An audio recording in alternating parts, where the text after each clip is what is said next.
The ship moved slowly through the darkness of space. Inside, Una Park stood near the window and watched the massive station grow larger, the Galactic Union headquarters. She had waited her whole life to see it. Behind her, Admiral Taiho Kim checked his uniform for the third time. His hands were steady, but his jaw was tight. He was a military man, not a diplomat. But today, every human needed to show their best face. Nervous? Una asked without turning around. No, Taiho lied. Una smiled slightly. She was 53 years old. Her hair was gray at the edges, and her face showed the lines of decades spent in difficult negotiations. But her eyes were sharp and clear. She had prepared for this moment since she was a young woman, reading about the stars. The station was enormous. It floated at the center of known space like a city made of light and metal. Ships from hundreds of worlds moved around it like insects around a hive. Una had seen pictures, but pictures could not capture the size. The station was larger than some moons. Their ship docked at a port reserved for new species. The port was old and poorly maintained. Paint peeled from the walls. The lights flickered. Una noticed these things, but said nothing. A guide met them at the entrance. It was a small creature with 4 arms and skin like wet stone. It looked at the humans with something between curiosity and boredom. "The council will see you in the Grand Assembly Hall," the guide said. Its voice was flat. "Follow me. Do not touch anything. Do not speak to anyone." Una nodded politely. Behind her, Hannah Cho, the chief science advisor, recorded everything with a small device hidden in her sleeve. Every detail mattered. Every observation could be useful later. They walked through corridors filled with aliens. Some were tall and thin like walking trees. Others were short and round with too many eyes. A few floated in the air without any visible means of support.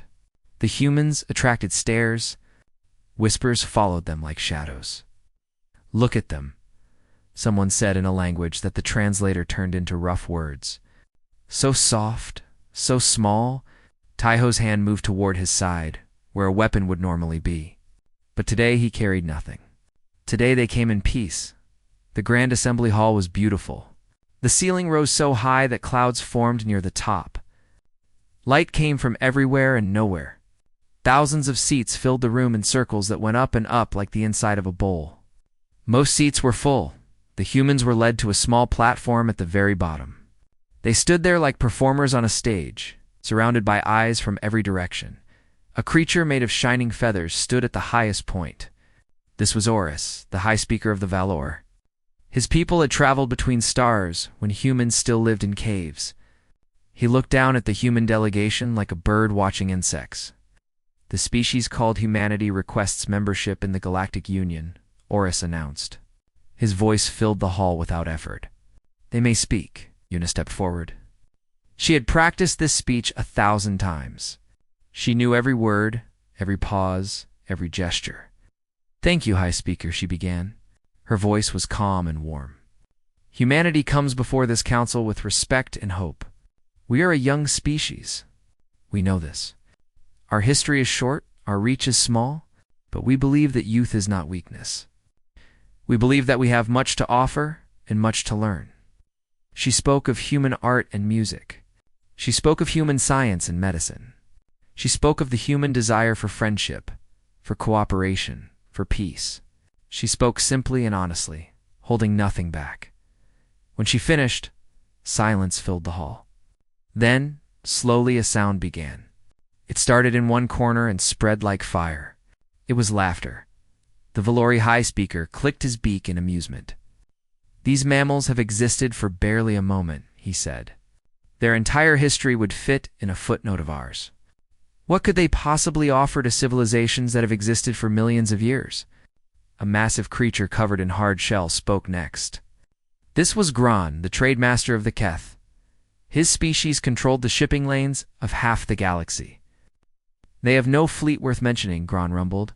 "No territory beyond a tiny corner of one spiral arm. They are economically meaningless." More laughter. More comments. Species after species added their mockery. Humans were called children, primitives. Amusing pets who had somehow learned to build simple ships. Yuna stood perfectly still through all of it. Her face showed nothing. Beside her, Taiho was shaking with anger, but he did not move. Hannah continued recording, her expression blank. The laughter went on for nearly an hour. No vote was called. No formal rejection was made. The council simply dismissed humanity as unworthy of serious consideration. Finally, Oris raised one wing for silence. "The petition is noted," he said, his tone dripping with amusement. "Humanity may return when they have something of value to offer. This session is closed." The guide appeared and led the humans back through the corridors. The stares were different now, mocking, pitying. Some aliens pointed and made sounds of amusement. They did not speak until they were back on their ship. Away from watching eyes, Taiho slammed his fist against the wall. "They treated us like dirt. Like nothing." Hannah quietly saved her recordings to secure storage. "I have everything documented." Yuna stood at the window again, watching the station shrink as their ship pulled away. Her face was still calm, but something cold had entered her eyes. "What do we do now?" Taiho demanded. "We cannot let this stand." Yuna was quiet for a long moment. When she spoke, her voice was soft, but carried weight like stone. "We wait," she said. "We remember everything. Every laugh, every insult, every face that looked at us with contempt, and then..." Yuna turned from the window. For just a moment, Taiho saw something in her expression that he had never seen before. It was not anger. It was something much more frightening. It was patience. And then, when the time is right, we simply walk away. We give them nothing. Not our anger. Not our words. Just silence. I do not understand. Yuna moved toward the door. You will. They all will. One day, they will understand exactly what they threw away today. And on that day, Admiral, we will not be there to help them. The ship turned toward Earth, carrying its delegation home. Behind them, the station continued to glow, filled with laughter and light. They did not know it yet, but something had changed. A clock had started ticking in the darkness. 3 years passed. Humanity did not disappear. They stayed at the edges of Union space, trading where they could, asking for nothing, and keeping their heads down. But the Council's contempt had spread like poison through the galaxy. Jiho. Lee was 26 years old when he arrived at his new posting. The Union trade station called Nexus 7 was busy and loud, filled with species from across the stars. Jiho was a junior diplomat, assigned to help human merchants navigate the complex web of galactic trade. On his first day, he watched a human cargo captain get cheated openly. The Keth merchant had agreed to pay 5,000 credits for a shipment of rare earth metals. When the cargo was delivered, the Keth paid only 2,000. "We had a deal," the captain said, her voice tight with anger. The Keth made a wet sound that might have been laughter. "Take it up with the trade authority. But I should warn you, the paperwork takes about 6 of your Earth years." The captain took the 2,000 credits. She had no choice. Jiho wrote a report and sent it home. Every week brought new reports. Human ships were pushed to the back of docking queues. Human merchants were charged fees that did not exist for other species. Human travelers were stopped and searched for no reason. And then came Kepler-44 to B. The colony was small, just 15,000 people living on a cold world at the edge of human space. They were farmers and miners, simple folk who wanted nothing more than to build a life among the stars. When the plague came, they sent a request for help to the Galactic Union. The Union had medicine that could cure the disease in days. The request was logged, reviewed, passed to a committee, passed to another committee, and finally placed in a queue for consideration. 7 weeks later, when a decision was finally made to send aid, it was too late. 7,000 colonists were dead. Nearly half the population, men, women, children, gone because no one had bothered to hurry. Jiho received the news in his small room on Nexus 7. He sat on his bed and stared at the wall for a long time. He did not cry. He did not scream. He simply sat and let the number sink into his bones. 7,000. He opened his communication device and began typing. Another report. another record of what had been done to his people. On Earth, Una Park read every report. She had a room in her office filled with files. Every insult, every broken promise, every life lost. She read them all and forgot nothing. Admiral Tai Ho visited her one evening. He found her at her desk, surrounded by papers. "The fleet commanders are getting restless," he said. "They want to respond. They want to show strength. Not yet. How much longer must we wait? They killed 7,000 of our people through neglect." Una looked up. Her eyes were tired, but hard. "We wait until we are ready. Completely ready." "Do you understand what that means, Admiral?" Tai Ho shook his head. "It means that when we act, there will be no doubt. No room for them to laugh. No chance for them to dismiss us." She stood and walked to the window. "I know you want justice. I want it too. But justice, delivered too soon, is just noise. Justice delivered at the right moment changes everything." Far from Earth, in secret facilities hidden near Saturn, Minji Beek worked through another sleepless night. She was 31, an engineer with a mind that saw solutions where others saw only problems. For 3 years she had led Project Silence. The project had no official records.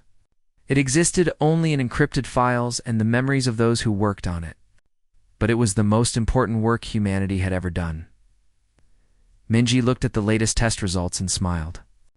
They were ahead of schedule. 6 months later, the breaking point came. The Daegu Star was a small cargo ship with a crew of 12. It was carrying medical supplies to a human outpost when a Keth transport appeared on an intercept course. The human captain sent warnings. He changed course. He did everything right. The Keth ship rammed him anyway. The collision was not an accident. The Keth captain later admitted that he had been annoyed by a human ship in his path. Annoyed. That was his excuse for killing 12 people. Humanity demanded justice. They filed formal complaints. They presented evidence. They followed every rule and procedure. The council ruled it an unfortunate navigation error. No penalties. No payment to the families. Case closed. Taeho received the news on the bridge of his ship, the HSV Endurance. He read the ruling once, twice, 3 times. Then he called Una. "How much longer?" he asked. His voice was barely controlled. There was a pause. Then Una spoke, and her voice was different. Harder. Final. Begin final preparations. Recall all diplomatic staff. Close all non-essential communications with Union species. And the fleet. Move to positions. Quietly. No one is to know until we are ready. Taiho felt something shift in his chest. After 3 years of waiting, of swallowing insults, of burying the dead and saying nothing, the moment was finally coming. "What about you?" he asked. "I will send one more message to the council," Una said. "A request for a final meeting to discuss the Daegu Star ruling. They will refuse." "Yes, and when they do, we will have our answer. The last answer we will ever need from them." On Nexus 7, Jiho received orders to return home. He packed his few belongings and looked around the small room that had been his home for 2 years. He had documented everything. Every slight. Every cruelty. Every moment of contempt. As he walked to the docking bay, a Valori official stopped him, "Leaving so soon?" The Valori asked with amusement. "I thought you humans were too stubborn to give up." Jiho looked at the Valori for a long moment. Then he did something he had never done in 2 years of humiliation. He smiled. "We are not giving up," he said quietly. "We are just done talking."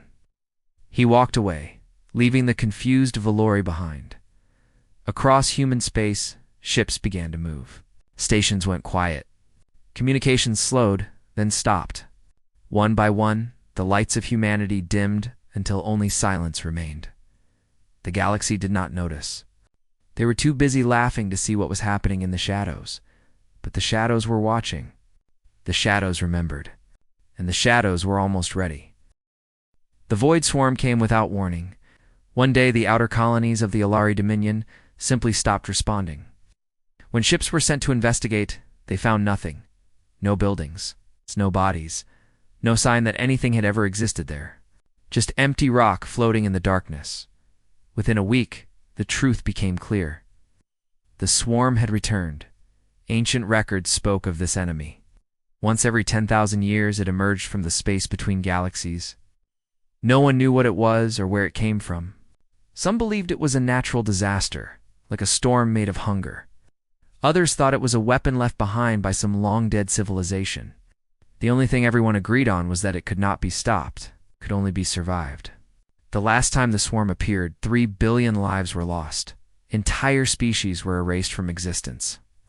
Worlds that had flourished for millennia became empty graves. The records were clear. Fight together or die alone. High Speaker Horus called an emergency session of the council. Representatives from every major species gathered in the Grand Assembly Hall. Fear hung in the air like smoke. The usual politics and posturing were forgotten. This was survival. We must form a unified fleet, Horus declared. Every species must contribute ships and soldiers. Only together can we hope to drive back this threat. The Keth agreed immediately. Their shipping lanes were in danger. The Valori pledged their ancient warships. Even the mysterious Ilari, who rarely involved themselves in galactic affairs, sent representatives. And then someone asked the obvious question. Where are the humans? The human seats were empty. No ambassador. No military attached, no one at all. Horus frowned. Send a message. They must attend. This concerns all species. A message was sent. Hours passed. No response came. More messages followed. Urgent requests, formal summons, demands for explanation. All were met with silence. A Valori scout ship was sent to the nearest human station. It found the station dark and empty, not destroyed, not abandoned in haste. Just empty, as if everyone had simply walked away. Their entire border is sealed, the scout reported. No communications, no ships entering or leaving. It is like they have disappeared. Horus felt a coldness spreading through his feathers. He remembered the human delegation from years ago, a woman with the patient eyes, the way she had stood in silence while the council laughed. Get me a direct line to Earth, he ordered. I will speak to them myself. The transmission took 12 hours to arrange. When it finally connected, Horus found himself speaking to empty space. No image, no voice, just a dark screen and silence. This is High Speaker Horus of the Galactic Union, he said, forcing authority into his voice. I demand to speak with your leadership. The void swarm threatens all of us. This is not a time for petty disagreements. We require your presence. We require your ships. We require your cooperation. He waited. 5 just. When he was about to end the transmission, words appeared on the screen. Not a voice. Just text, cold and simple. Humanity formally withdraws from all Galactic Union agreements, treaties, and obligations. We wish the Council well in their endeavors. We will not be attending. Further sessions. This channel is now closed. The screen went dark. Horus stood frozen. Around him, the Council erupted into chaos. Some demanded that forces be sent to human space to compel their cooperation. Others argued that humans were too weak to matter anyway. Still others wondered if this was some kind of trap. Grana the Keth pushed his way to the center of the hall. Forget them, he rumbled. They were never important. A minor species with no real power. We have real problems to deal with. But Horus could not forget, kept thinking about that text message. The words were simple, almost polite. There was no anger in them, no threat, no demand, just a quiet statement of fact. That was what frightened him. In the weeks that followed, the Council tried everything. They sent diplomats to the human border. The diplomats returned with nothing. They sent spies to slip through human defenses. The spies were never seen again. They tried to hack human communications. They found only walls of encryption that their best minds could not break. Human space had become a mystery. Ships that flew too close to the border reported strange readings. Energy signatures that did not match anything in the database. Structures where there had been nothing before. And always, always silence. The void swarm continued its advance. The unified fleet fought bravely but struggled. Without the human contribution, however small, The numbers were not what they should have been. Losses mounted. On Nexus 7, the trade station where Jiho had once worked, people began to talk. Not publicly, not loudly, but in whispers that spread from ear to ear. Have you heard? My cousin's ship passed near human space. He said he saw something. Something big. They say the humans have been building for years. In secret, why would they help us? After everything we did to them? Sun Hokong heard these whispers. He was a human trader who had stayed behind when the others left. He had his reasons, mostly involving debts and a complicated romantic situation. But now he found himself in a strange position. He was the only human that most aliens on the station had ever met. They came to him with questions. At first, he had no answers. But as time passed, he began to hear things. Stories from pilots who had been near the border, rumors from cargo haulers who claimed to have seen impossible things. One night, an Alari approached him in a quiet bar. The Alari were beings of light, beautiful and ancient, and they rarely spoke to younger species. Your people, the Alari said, its voice like music. Where have they gone? Sun Ho shook his head. I do not know. They have not gone anywhere, the Alari said. They have simply stopped pretending to be small. It looked at Sun Ho with eyes that held the weight of millennia. I was there, you know. When your delegation came to the council, I did not laugh. I watched your ambassador's face. She was not surprised. She was not hurt. She was waiting. Waiting for what? The Alari made a sound that might have been a sigh. For this? For exactly this. We were so busy mocking her that we did not see what she was really doing. She was measuring us, judging us. And we failed. Sun Ho had no response. He finished his drink in silence while the Alari drifted away. At the edge of human space, the void swarm paused. It had consumed worlds without stopping, destroyed fleets without slowing. But at the invisible line that marked human territory, it hesitated. Scouts watched from a safe distance as swarm tendrils crossed into human space. They expected to see the same devastation that had claimed so many other worlds. Instead, they saw nothing. The tendrils went in and did not come out. No explosions. No battles. They simply vanished as if swallowed by the darkness. Horus received this report alone in his chambers. He read it 3 times, just as Taiho had once read the ruling about the Daegu star. What have they become? He whispered to the empty room. No one answered. The silence was complete. And somewhere in the darkness, behind borders that no one could cross, humanity waited. They had said everything they needed to say. Now there was only silence, and the slow approach of consequences that the Council had never imagined. 6 months into the war, the Galactic Union was losing. The Keth had lost 17 trade stations. Each one represented centuries of wealth and thousands of lives. Gron stopped appearing at council meetings. Some said he was coordinating defenses. Others whispered that he simply could not face another report of failure.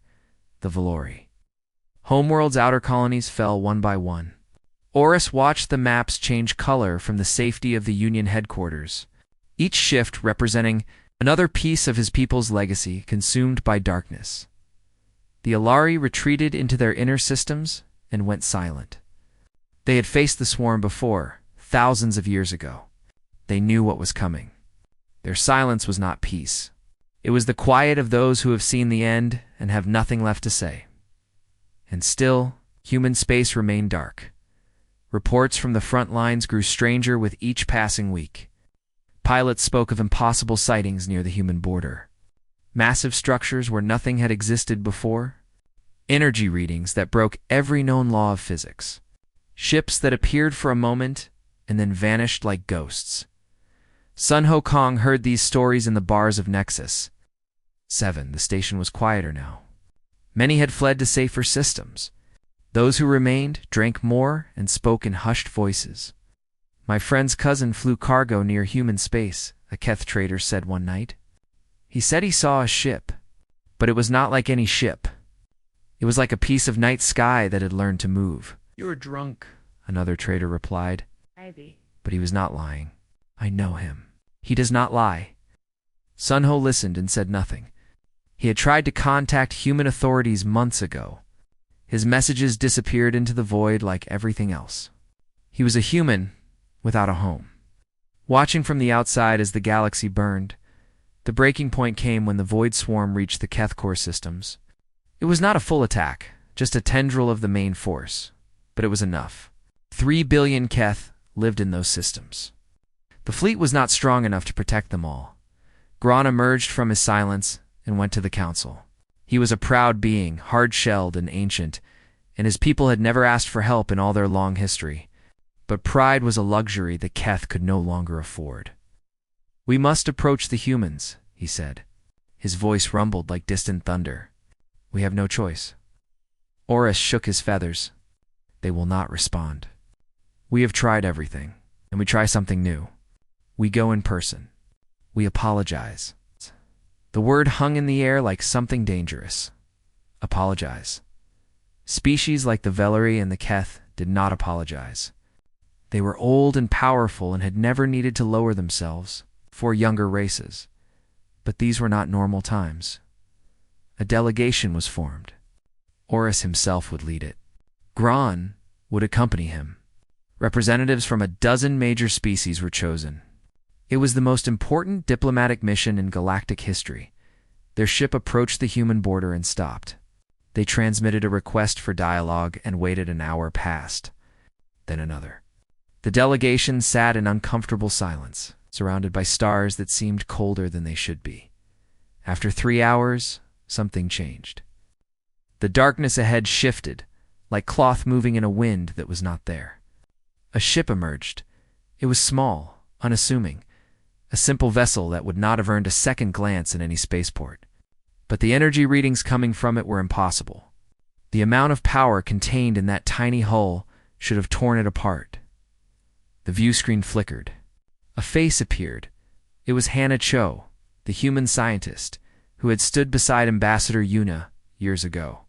She was older now. Gray touched her hair, but her eyes were the same, calm, watching, missing nothing. "The council wishes to speak," she said. It was not a question. Oris stepped forward. He had prepared a speech full of careful words and diplomatic phrases.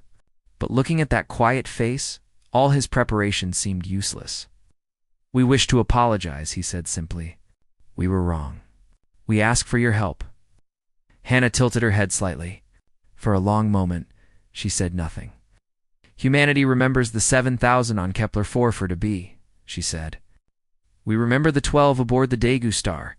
We remember the merchants who were cheated, the travelers who were humiliated, the children who died waiting for medicine that never came." "We were wrong," Oris repeated. "We see that now." "Yes, you were." Hannah's voice carried no anger. That was what made it so terrible. "But we did not leave because we were angry, High Speaker. We left because we understood something that you did not." "What?" "We never needed you. We only wanted to be friends. You chose differently," Gron rumbled forward. "We are choosing differently now. The swarm threatens everything. Surely your people understand that. Surely you would not let the galaxy burn because of old wounds." Hannah looked at the Keth trademaster. Her expression did not change, but something shifted behind her eyes. "Let me show you something," she said. The view screen expanded. Behind Hannah's small ship, the darkness moved. It pulled back like a curtain, revealing what lay beyond. The delegation fell silent. Structures hung in the void. Not stations, not ships. Structures that defied description. They were massive beyond comprehension. Networks of light and metal that stretched across distances that should have taken years to cross. And between them, moving in perfect formation, were ships. Thousands of ships. Tens of thousands. A fleet that made the combined might of the Galactic Union look like toys scattered on a floor. Oris felt his feathers go cold. His voice came out as a whisper. "What have you become?" Hannah smiled, but there was no joy in it. "What we always were. You just never bothered to look. This is impossible. You had nothing. You were nothing. You were never nothing. We were simply quiet. While you laughed at us, we built. While you cheated our merchants, we invented.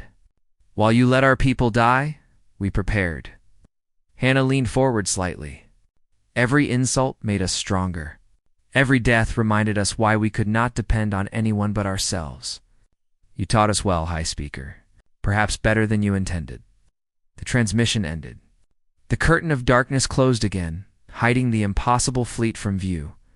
The delegation sat in stunned silence. No one spoke. No one knew what to say. Finally, Horus found his voice. What do we do now?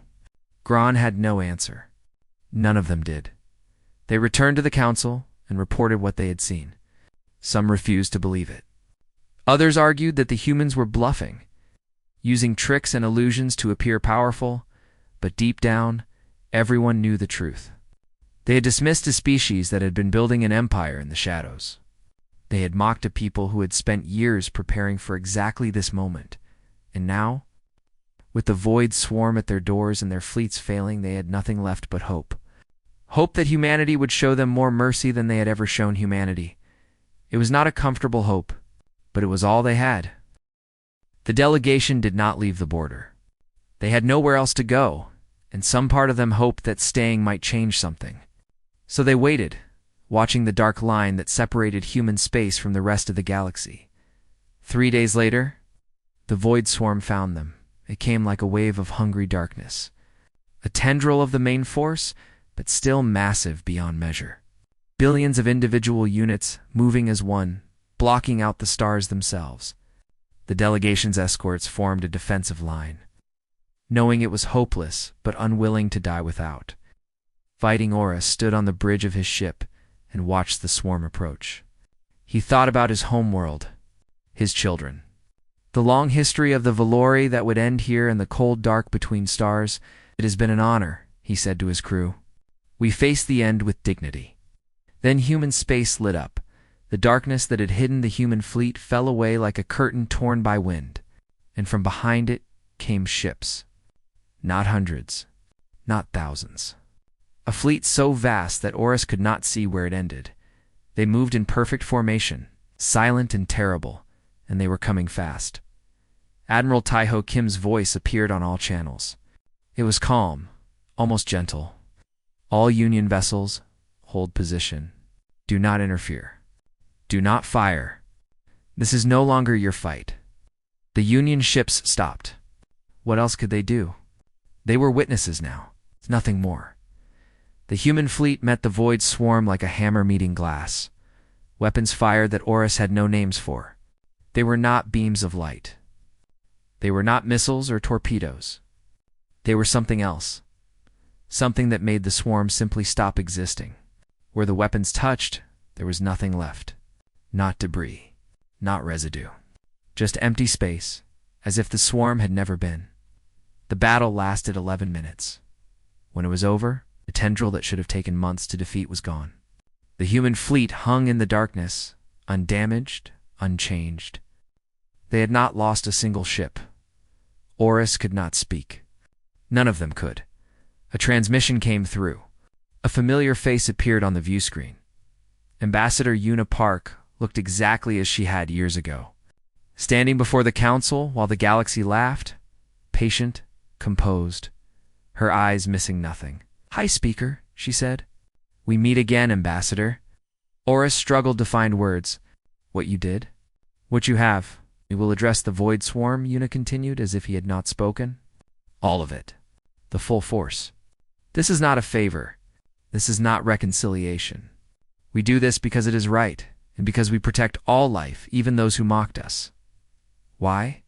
The question burst from Horus before he could stop it. After everything we did, the insults, the deaths, the humiliation, why would you help us? Una was quiet for a moment. When she spoke, her voice was softer, because cruelty taught us nothing we did not already know. We knew who we were before we came to the council. We know who we are now. Kindness is not weakness. Silence is not surrender. And walking away is sometimes the loudest statement of all. What happens after? Will you return to the council? Will you take your place among us? No, The word was simple. Final. We will not join your council. We will not participate in your politics. But we will open our borders to any species that wishes peaceful contact. We will trade fairly. We will share our knowledge freely. And we will never, ever turn away those in need. Outgron pushed forward. You could rule the galaxy with what you have. No one could stop you. Yuna looked at the Keth trade master with something like pity. Rule you? Why would we want that? We wanted friendship once. You refused. Now we want nothing from you except peace. Is that so hard to understand? She turned back to Oris. Oh, go home, High Speaker. Tell your people that the swarm will be dealt with. Tell them that humanity bears no grudge. And tell them that our doors are open to any who come in good faith. She paused. But also tell them that we remember. We always remember. Not for revenge, but so that we never forget what we learned about ourselves in those years of silence. The transmission ended. 6 months later, the Void Swarm was gone. Not defeated, dismantled. The human fleet had hunted it across the galaxy, taking it apart piece by piece with weapons that no one else understood. Worlds that had been consumed were not restored, but no new worlds fell. The threat that had haunted the galaxy for millions of years was simply erased. The council still met. But everything had changed. The human seats were removed. In their place, a simple plaque was installed.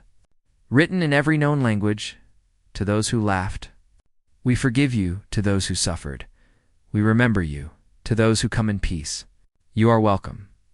Species that had once mocked humanity now sent ships to the human border. Not to threaten, not to demand, just to ask quietly if they could visit. If they could trade, if they could learn, most were welcomed. The humans asked for nothing in return except honesty and respect.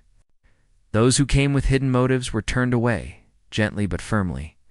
Those who came with open hearts found more than they had expected. Jiho. Lee stood on the observation deck of a human station near the border. He was older now, with gray in his hair and lines around his eyes. Through the window, he watched alien ships forming a line at the entry point.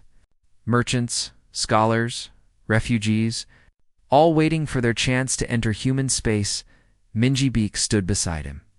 The engineer who had led Project Silence had become something of a legend. But she still wore simple clothes and still worked with her hands. Fame had not changed her. Think they finally understand? She asked. Jiho watched a small Valori ship pass through the checkpoint. Inside, he knew, were students who wanted to learn human science. They came with nothing but curiosity and hope. That is enough. That is how it starts. And the rest. Jiho smiled. It was a real smile, warm and tired, and full of something that might have been peace. The rest will learn, or they will not. We cannot force them. We can only be what we are and let them make their choice.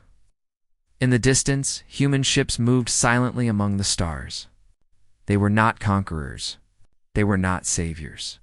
They were just people, doing what they had always done, building, learning, growing, facing the universe together. The council had laughed at them once. They did not laugh anymore. But that was not what mattered. What mattered was that humanity had found its place. Not above others. Not below. Just alongside, ready to help, ready to trade, ready to share. They had walked away in silence.